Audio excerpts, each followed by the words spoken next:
VIP एक पौधे का नाम है जिसे हिंदी में छुई मुई और अंग्रेजी में टच मी नॉट कहा जाता है। ये पौधा वीआईपी की तरह बड़ा ही नाजुक मिजाज होता है। कोई इसे छू ले या इसकी तरफ उंगली उठा दे तो मुरझा जाता है। यही एक पौधा है जो आदमी के गुण दिखाता है। ये भी कहा जा सकता है कि बड़ा आदमी अपने जीवन में सिर्फ छुई मुई के पौधे के गुण प्रदर्शित करता है।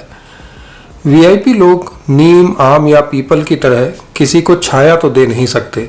वे बस छुई मुई की तरह उंगली छुआने से ही अपने पत्ते समेट लेते हैं। वीआईपी वैसे तो वेरी इंपॉर्टेंट पर्सन, अति विशिष्ट व्यक्ति होता है, पर बीच के आई के लोग कई और भी अर्थ लगाते हैं। लोगों का क्या है, उनका काम ही यही है। सच्चा वीआईपी वो है जिसकी बंदूकधारी सुरक्षा कर्मियों के बीच सिर्फ झलक दिखाई देती है।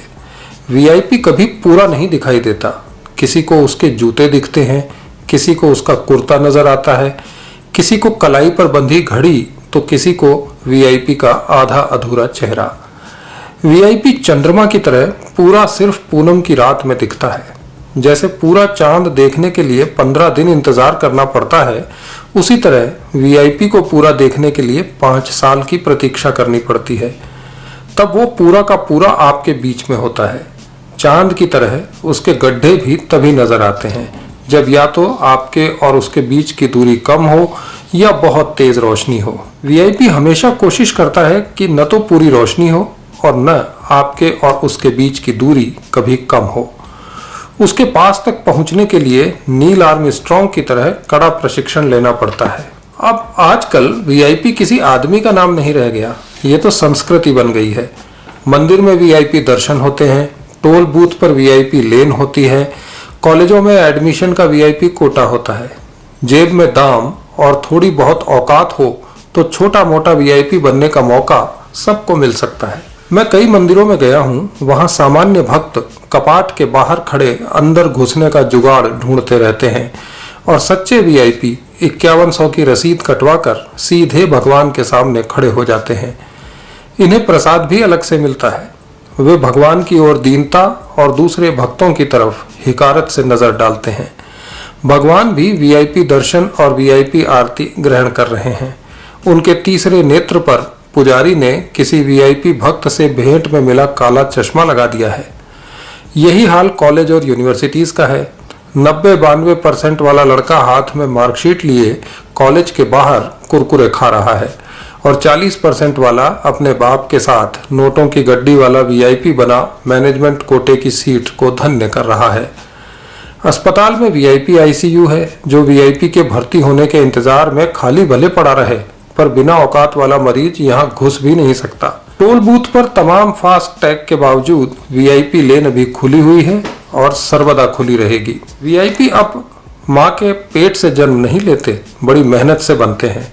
पहले देश में 600-700 राजा महाराजा थे जो जन्म से ही वीआईपी माने जाते थे। इन्हें खत्म करके हमने 50-60 हजार नए वीआईपी बनाए हैं। ये वीआईपी अपनी प्रतिभा से बने हैं। इसके लिए चुगली, चापलूसी, षड्यंत्र और मौका परस्ती की बड़ी कठिन परीक्षा देनी पड़ती है। इसमें चरित्र, न्याय और धर्म वाला आदमी तो पास हो ही नहीं सकता। इस परीक्षा में इन चीजों के लिए नंबर ही नहीं रखे गए हैं। वीआईपी बनने के बाद वीआईपी बने रहने के लिए भी टच मी नॉट का पौधा बनना पड़ता है। कोई वीआईपी से बात करना चाहे तो पहले उसके चारों ओर चमक रहे जुगनुओं को पटाना पड़ता है। बात भी उचित दूरी से ही हो पाती है। वीआईपी से बातचीत में सोशल डिस्टेंसिंग 50 साल से मेंटेन हो रही है। अगर भीड़ में भी किसी ने गलती से वीआईपी को छू लिया तो ये पौधा तुरंत मुरझा जाता है और उसकी सुरक्षा में लगे माली सस्पेंड कर दिए जाते हैं। वीआईपी पौधे के माली बेचारे अपनी नौकरी बचाने के लिए लोगों को उससे दूर ठेलते रहते हैं। वीआईपी से आप नहीं मिल सकते, वो मुरझा जाएगा, लेकिन वो जिससे चाहे मिल सकता है। वीआईपी अपनी मर्जी से किसी को छुए तो वो नहीं मुरझाता, ये उसे वरदान है। छुई मुई का पौधा चाहे तो बबूल से गले लिपट ले, उसे फर्क नहीं पड़ता, पर उसकी मर्जी के खिलाफ किसी ने गुलाब का फूल भी छुआ दिया तो उसके तेवर कड़े हो जाएंगे। हमें नाजुक वीआईपी लोगों के सम्मान को बरकरार रखते हुए उन्हें बर्दाश्त करने की आदत हो गई है। हमारे कंधे बने ही इसलिए हैं कि उन पर वीआईपीओं की पालकियां ढोई जाएं। अब पालकियों का वजन बढ़ रहा है, लोगों के कंधे दुखने लगे हैं। ये टच मी नॉट का पौधा बागों से लेकर अब गांवों की पंचायतों में भी उगने लगा है। जाने कब हम समझेंगे कि ये नाजुक पौधा एक मजबूत पेड़ बन चुका है, जो फल या छाया देना नहीं, सिर्फ बात बात पर मुरझा जाना जानता है।